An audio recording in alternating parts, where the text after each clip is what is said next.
इश्रह ली सदरी व यस्सिर ली अमरी वाहलुल उक़दतम मिन लिसानी यफ़क़हू क़ौली। बिस्मिल्लाहिर्रहमानिर्रहीम। अस्सलामु अलैकुम। आज हम तिलावत कुरान के आदाब पढ़ेंगे। कुरान ये सबसे बेहतर इबादत कुरान की तिलावत है। अक्सर व बेशतर वक्त तिलावत में मशगूल रहिए और कभी तिलावत से ना उकताइए। नबी करीम सल्लल्लाहु अलैहि वसल्लम ने फरमाया, खुदा का इरशाद है, जो बंदा कुरान की तिलावत में इस कदर मशगूल हो कि वो मुझसे दुआ मांगने का मौका ना पा सके तो मैं इसे बगैर मांगे ही मांगने वालों से ज़्यादा दूंगा। और नबी सल्लल्लाहु अलैहि वसल्लम ने फरमाया, बंदा तिलावत कुरान ही के ज़रिए से खुदा का सबसे ज़्यादा कुर्ब हासिल करता है। आप तिलावत महज तलब हिदायत के लिए कीजिए। लोगों को अपना गर्विदा बनाइए। अपनी खुशहाली का सिक्का जमाने और अपनी दीनदारी की धाक बिठाने से सख्ती के साथ परहेज़ कीजिए। ये इंतहाई घटिया मकासद है और इन अगराज से कुरान की तिलावत करने वाला कुरान की हिदायत से महरूम रहता है। तिलावत से पहले तहारत और नज़ाफ़त का पूरा इत्माम कीजिए। बगैर वज़ू कुरान मजीद छूने से परहेज़ कीजिए और पाक साफ जगह पर बैठ कर तिलावत कीजिए। तिलावत के वक्त किबला रुख दो जानू होकर बैठिए और गर्दन झुकाकर इंतहाई तवज्जो, यकसुई, दिल की आमादगी और सलीके से तिलावत कीजिए। खुदा का इरशाद है कि किताब जो हमने आपकी तरफ भेजी बरकत वाली है, ताकि वो इसमें गौर व फिक्र करें और अक्ल वाले इससे नसीहत हासिल करें।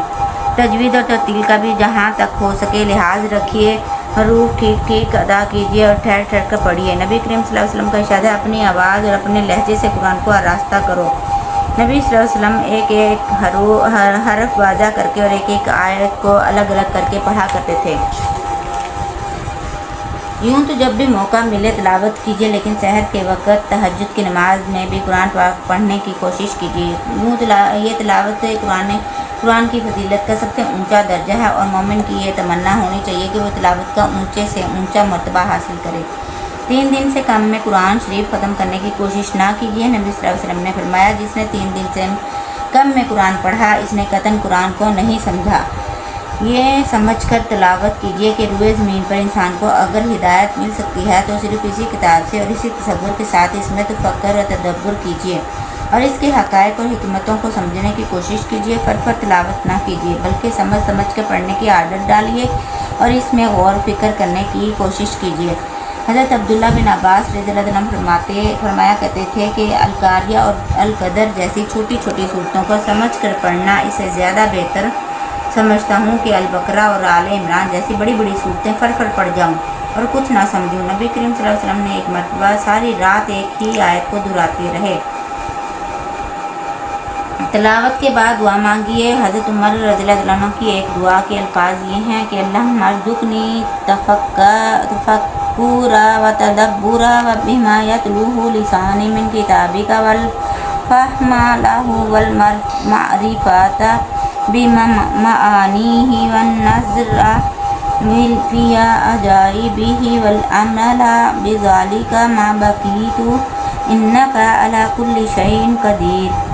मुझे इसकी समझ दे खुदाया, मेरी ज़ुबान तेरी किताब में से जो कुछ तिलावत करे मुझे तौफीक दे कि मैं इसमें गौर फिक्र करूँ। खुदाया मुझे इसकी समझ दे, मुझे इसके मफ़हूम व मायने की मार्फत बख्श और इसके अजाइबात को पाने की नज़र अता कर और जब तक ज़िंदा रहूँ मुझे तौफीक दे कि मैं इस पर अमल करता रहूँ। बेशक तू हर चीज़ पर कादिर है।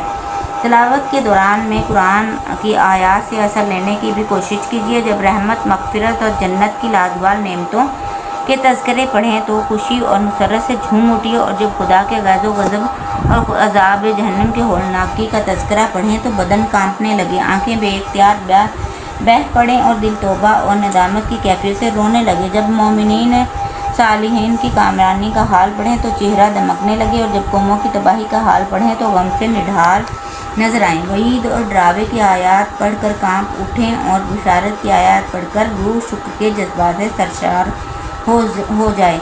आज के आदाब यहीं ख़त्म होते हैं। दुआओं में याद रखिएगा। अल्लाह हाफिज़।